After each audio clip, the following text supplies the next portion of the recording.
요한복음은 크게 두 부분으로 나눌 수 있습니다. 1장에서 12장까지가 한 부분이고 13장에서 20장까지가 또 한 부분입니다. 21장은 에필로그라고 할 수 있어요. 1장에서 12장까지를 표적의 책이라고 부르는데 요한 사도는 이 표적의 책을 예수님의 말씀으로 마무리합니다. 44절 이하에서 예수님은 표적의 의미를 우리에게 가르쳐 주십니다. 44절에는 나를 믿는 자는 나를 믿는 것이 아니요 나를 보내신 이를 믿는 것이니라 라고 하셨고, 45절에는 나를 보는 자는 나를 보내신 이를 보는 것이다 라고 하셨습니다. 표적의 첫 번째 의미가 바로 이것입니다. 예수님이 하나님이시다 라는 뜻입니다. 두 번째로 표적은 예수님이 이 땅에 오신 이유와 목적을 가르쳐 줍니다. 46절입니다. 나는 빛으로 세상에 왔나니 물은 나를 믿는 자로 어둠에 거하지 않게 하려 함이로라. 아멘. 예수님께서 이 땅에 오신 이유와 목적은 빛으로 오심이 그 목적입니다. 어둠에 거하는 우리를 빛이신 예수님이 오셔서 예수님을 영접함으로 우리가 더 이상 어둠에 거하지 않게 하시려는 것, 그것이 예수님이 오신 목적입니다. 예수님 믿고 구원 받으라. 이것이 표적의 두 번째 의미입니다. 표적의 세 번째 의미는 심판입니다. 여러분 47절, 48절 읽어주세요. 시작.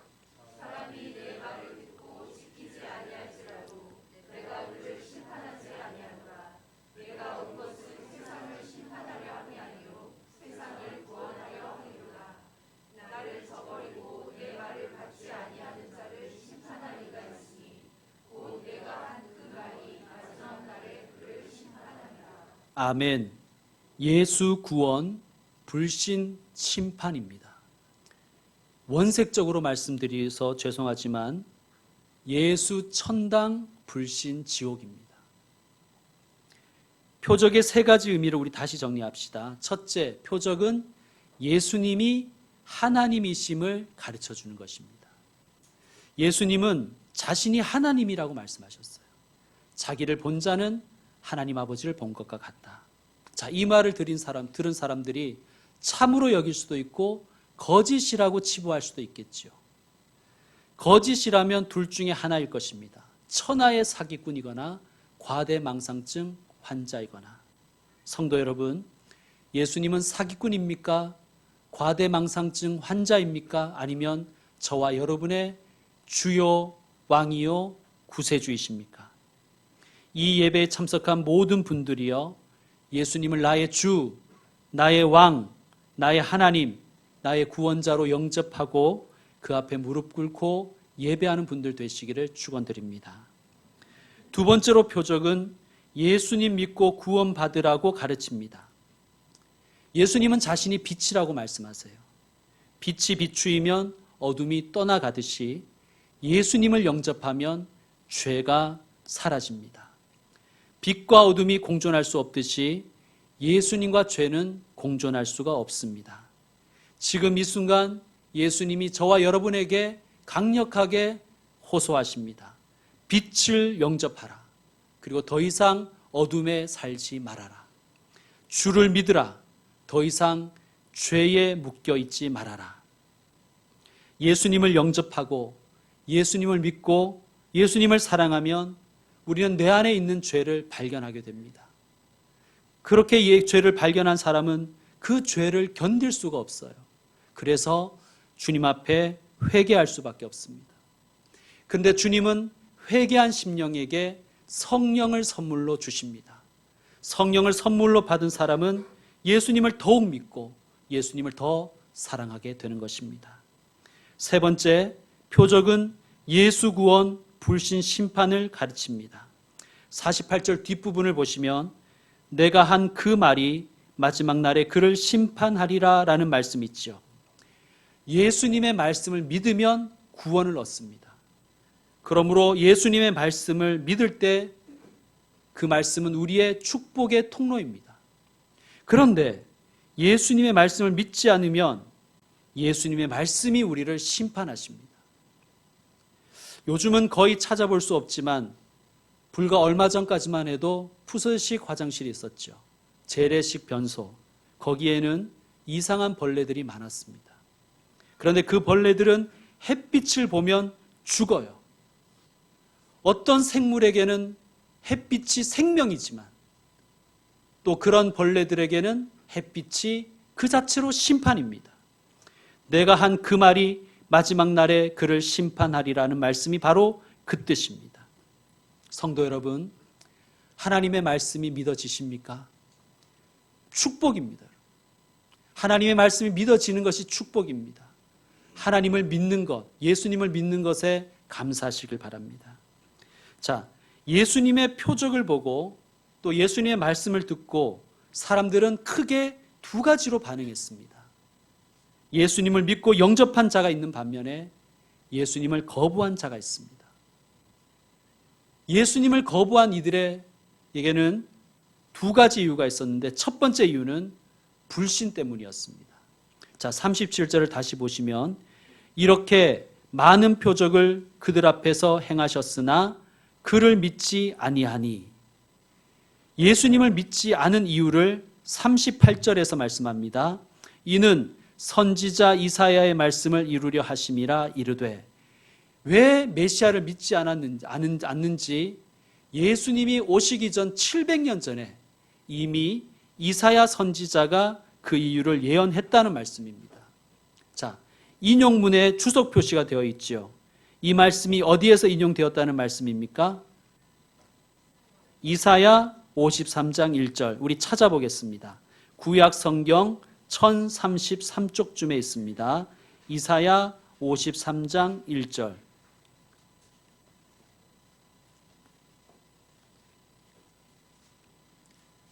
구약 1033쪽쯤에 있습니다. 이사야 53장 1절. 제가 읽겠습니다. 우리가 전한 것을 누가 믿었느냐? 선지자들이 전한 것을 아무도 믿지 않았다는 말씀이에요.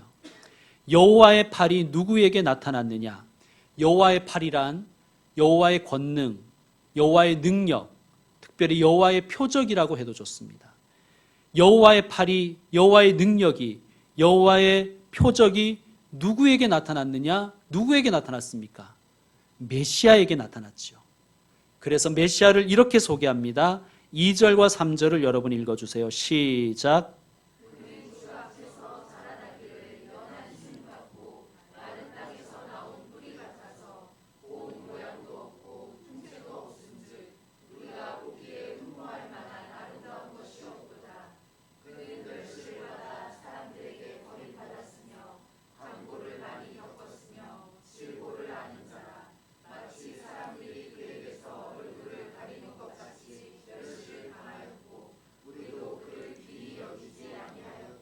아멘.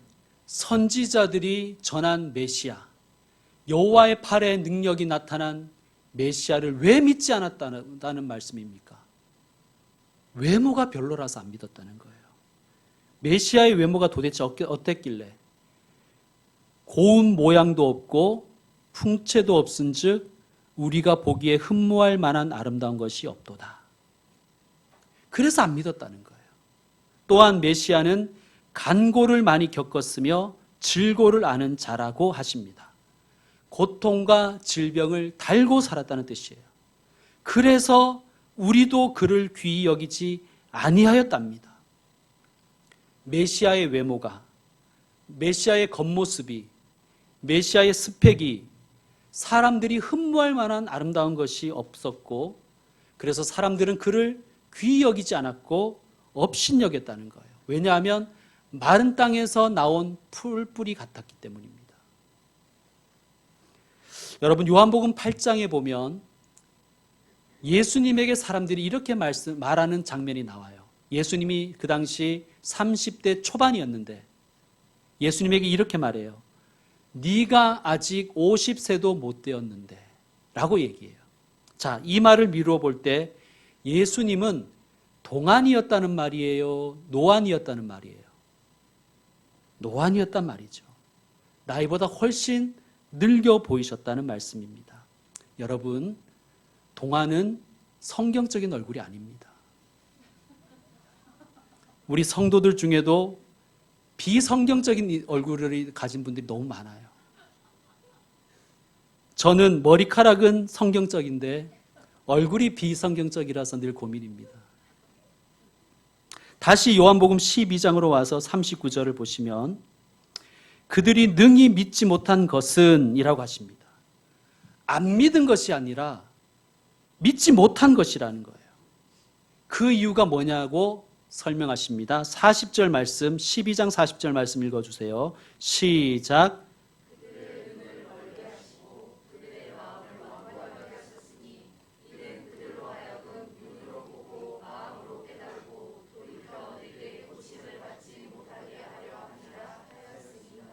아멘. 하나님께서 그들의 눈을 멀게 하시고 이스라엘의 마음을 완고하게 하셔서 믿지 못하게 하셨다는 거예요. 어렵지요. 이 부분만 딱 떼어서 생각하면 어렵지만 성경 말씀을 그대로 그 내용을 따라가면 납득할 수가 있습니다. 자, 38절부터 다시 보시면 우리에게 들은 바를 누가 믿었으며 하나님께서 이스라엘의 선지자들을 통해서 수없이 말씀하셨습니다. 하나님께로 돌아오라. 깨달으라. 회개하라. 우상을 버리고 아버지께로 돌아오라. 수없이 말씀하셨지만 이스라엘은 마치 안 믿으려고 작정한 사람들처럼 하나님을 무시하고 말씀 듣기 싫어서 귀 막고 심지어 등을 돌리고 그들에게 말씀하는 선지자들을 때리고 박해하고 죽여버렸습니다. 자, 이스라엘이 이렇게 나오자 하나님께서는 큰 구원의 계획 속에서 이스라엘로 하여금 믿지 못하게 하사 바닥을 치게 하신다는 말씀입니다. 먼저 된 자 나중 되리라는 말씀처럼 유대인들이 불신하자 복음이 이방인에게로 향하게 되었지요. 그래서 우리도 믿게 된 것입니다. 그러나 때가 차면 이방인들의 구원을 보면서 하나님의 선민인 이스라엘이 질투가 나서 다시 예수님께로 돌아오게 하는 것, 이것이 하나님의 구원의 계획입니다. 세상에서 제일 골치 아픈 사람이 못 믿는 사람이에요. 제가 부목사 때 언젠가 의처증이 있는 이와 얘기를 나눈 적이 있었습니다. 얘기를 하면 할수록 제가 돌아버리겠더라고요. 당하는 부인은 오죽하겠나 싶었습니다. 실제로 그 부인 집사님은 피가 마르신다고 하더라고요. 그때 제가 이런 생각이 들었습니다. 저 인간도 똑같이 당해야 배우자를 불신하는 것이 그에게 얼마나 큰 죄인가를 깨달을 것이다. 여러분, 유대인들은 마치 안 믿기로 작정한 사람들 같았습니다. 그래서 하나님은 불신으로 바닥을 치게 하신 것입니다. 지금 유대인들 중에서 주님께로 돌아오는 자들이 많다고 하지요. 하나님의 때가 되었기 때문입니다. 자, 예수님을 거부한 두 번째 이유는 42절에 있습니다. 여러분 42절 읽어주세요. 시작.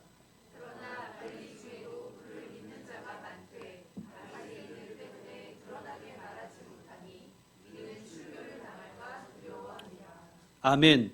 예수님의 표적과 말씀을 보고 들으면서도 그래서 이분이 메시아시구나 라고 인정하면서도 어중간한 태도로 일관하던 자들이 있었다는 거예요. 그들은 경계선에 서 있었습니다. 믿음과 불신의 양다리 거치고 있었습니다. 왜? 바리새인들이 두려워서, 출교당할까 봐 두려워서. 여러분, 출교는 너는 더 이상 유대교 신자가 아니니 회당에 오지 마라 라는 뜻입니다.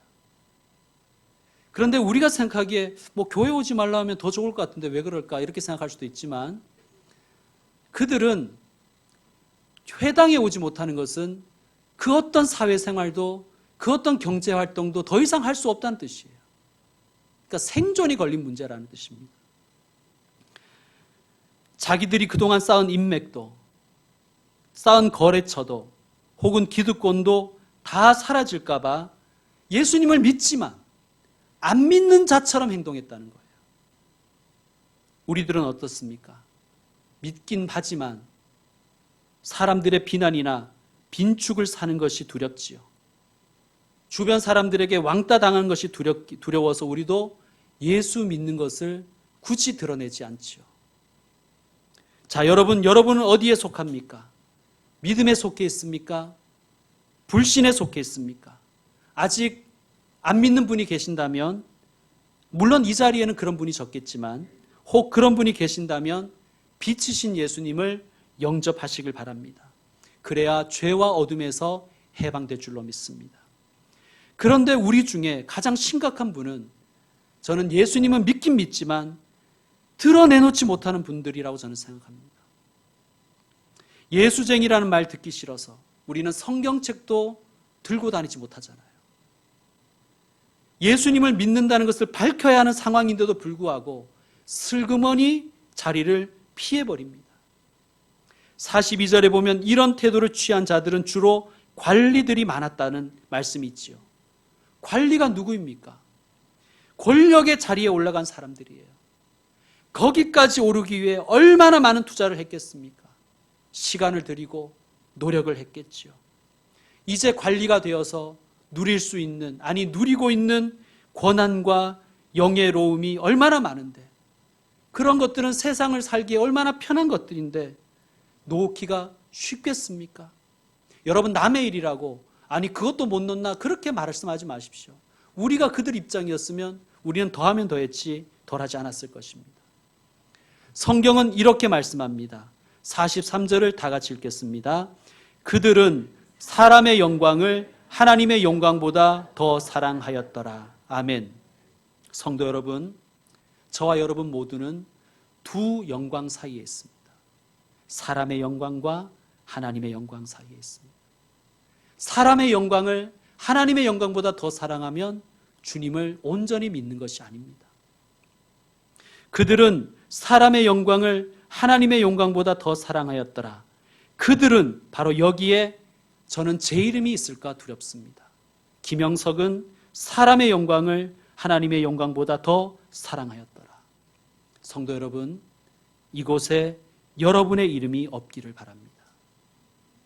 수많은 표적을 보고도 그들은 자기 영광, 사람의 영광을 놓을 수 없었기에 하나님의 영광, 예수님의 영광을 온전히 붙들지 못했어요. 그런데 우리는 이렇게 온전히 붙들지 못하면 반만 믿었다고 우리는 생각하잖아요. 그렇지 않습니다. 온전히 붙들지 않은 그 어중간한 태도의 사람들이 예수님을 십자가로 모은 것입니다. 우리의 온전히 예수 붙들지 못함이 예수님을 다시 십자가에 못 박는 것입니다. 성도 여러분, 사람의 영광과 하나님의 영광을 둘 다 취할 수는 없습니다. 빛과 어둠은 공존할 수가 없고 생명의 길과 죽음의 길을 동시에 걸어갈 수는 없습니다. 우리는 두 주인을 섬길 수 없기 때문입니다. 믿음을 위해서 치러야 할 대가가 아무리 크더라도 예수님보다 크지 않다, 딱 결심하시고 고백하고 실천하는 참 신앙인 되시기를 축원드립니다. 이제 말씀 마무리하겠습니다. 하나님의 영광을 사람의 영광보다 사랑하십니까? 저는 우리 모두가 그렇게 되기를 바라면서 한 가지를 제안하려고 합니다. 이것은 몇 년 전에도 제가 제안했던 것인데, 손 모으고 기도하기입니다. 이렇게 모으셔도 좋고 이렇게 모으셔도 좋고 이렇게 모으셔도 상관없는데 손 모으고 기도했으면 좋겠습니다. 특별히 식사 기도할 때. 여러분, 식사 기도할 때 다 기도하시죠? 식사 전에 다 기도하시죠? 그런데 제가 식당에 가면 종종 교회 다니는 분들이 근처에 앉는 경우가 있어요. 그런 경우가 많죠. 그래서 딱 봐도 목사님으로 보이는 분이 대표 기도를 하죠. 저는 목사인지라 그런 걸 유심히 봐요. 그런데 기도하는 모습이 정말 각양각색이에요. 어떤 분은 밥그릇을 꼭 잡고 기도해요. 그 밥 누가 뺏어 갈까 봐 그러는지 모르겠어요. 또 어떤 분은 핸드폰을 쥐고 기도하다가 뭐 카톡하면 또 봐요, 또 이렇게. 어떤 분은 왜 그런지 모르겠지만 사타구니에 손을 놓고 그렇게 흔들어요. 계속 흔듭니다. 또 어떤 분은 이렇게 팔짱을 탁 끼고 막 이러는 분도 있어요. 이제 기도 내용이 괜찮다 이거겠죠. 그런데 그 중에서도 또 악권은 제가 보기에는 식사를 대접하는 분 같아요. 기도 중에 종업원에게 이렇게 눈짓과 손짓을 통해서 아주 작은 소리로, 그러나 다 들리는 소리로 얘기하는, 여기 반찬 한 벌 더. 또 어떤 분은 목사님 기도하는데 고기를 그렇게 뒤집어요. 막 고기 탈까봐 그냥 걱정이 돼가지고. 또 막 전골 국물 떴다가 붓고 이제 잘 배기라고 그런 거겠죠. 여러분, 그런 모습을 보면서 저는 이런 생각이 들었습니다. 내가 기도하는 모습을 누군가가 본다면, 특히 불신자가 본다면, 저 사람이 기도하는 신은 저렇게 정성을 다해 감사 기도를 해야 하는 분이구나라고 생각할까? 아니면 저 사람이 믿는 신은 저렇게 성의 없이 대해도 되는 신인가 보다라고 생각할까? 저는 그런 생각이 들었습니다. 성도 여러분, 우리 식사 기도할 때는 손 모으고 기도하십시다. 여러분, 천주교인들은 성호라도 긋는데 우리는 보면, 저도 그랬습니다. 그냥 해악을 할 때도 이렇게 한번 숙였다 떼고 손도 안 모으죠. 그냥 다리 한번 손뼉 펴고 뭐 이렇게 기지개 켜면서 하는 식도 하고. 여러분, 따라합시다. 고기가 타서 재가 되는 한이 있어도 기도 시간에는 뒤집지 말자. 모은 손 내리지 말고 그냥 기도하자. 여러분, 혹시 식당에서 교회 식구들이 같이 와서 식사할 때, 그래서 누군가 대표 기도한다면 종업원들이 이렇게 반찬을 갖다 줄 때가 있죠. 반찬을 뭘 갖다 주더라도 쏟는 한이 있어도 신경 쓰지 마십시오. 기도에 집중하십시오. 저는 그것이 전도라고 생각합니다. 성도 여러분, 하나님은 우리에게 질문하십니다. 너는 누구인가? 불신의 사람인가? 믿음의 사람인가? 아니면 어중간한 회색의 사람인가? 예수님을 영접하고 어떤 자리에서나 예수님이 나의 왕이심을 고백하며 하나님의 영광을 사람의 영광보다 더 사랑하는 믿음의 사람 되시기를 축원드립니다. 기도하겠습니다.